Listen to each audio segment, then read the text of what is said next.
এখনকার দুনিয়ায় কিছুই ফেলে দেওয়ার নয়, রান্না করে খেতে জানলে সব কিছুই রান্না সুস্বাদু হয়। তাই কিছু ফেলে দেওয়ার উপকরণ নিয়ে একটা দুর্দান্ত রেসিপি নিয়ে আমি টুম্পা তোমাদের কাছে হাজির হয়ে গেলাম। দেখো, গরমকালে তরমুজ তো সবাই খায়, তাই এই তরমুজের খোলাগুলো আমরা প্রায়শই ফেলে দিই, কিন্তু এই তরমুজের খোলা দিয়ে যে অসাধারণ একটা রেসিপি তৈরি হয় তা তোমরা আমার এই পুরো ভিডিওটা দেখো, তবে বুঝতে পারবে। চলো বানিয়ে ফেলি। তাই এই তরমুজের খোলাগুলোকে ভালো করে ধুয়ে জল ঝরাতে দিতে হবে এবং একটা কড়াইয়ের মধ্যে অল্প তিল নিতে হবে। তিলটা একটু ফুটফুট করে আওয়াজ হলে তারপর নামিয়ে নিতে হবে এবং ওই কড়াইয়ে কিছু পরিমাণ তেল দিয়ে 5 ফোড়ন, শুকনো লঙ্কা, তেজপাতা ফোড়ন দিতে হবে।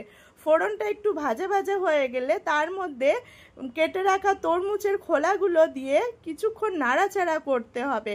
কিছুক্ষণ নাড়াচাড়া করার পর তার মধ্যে একটু লবণ অ্যাড করে দিতে হবে। লবণ অ্যাড করে দিলে তরমুজের খোলা থেকে প্রচুর পরিমাণ জল বেরোবে, ওই জলেই তরমুজের খোলা সেদ্ধ হয়ে যাবে।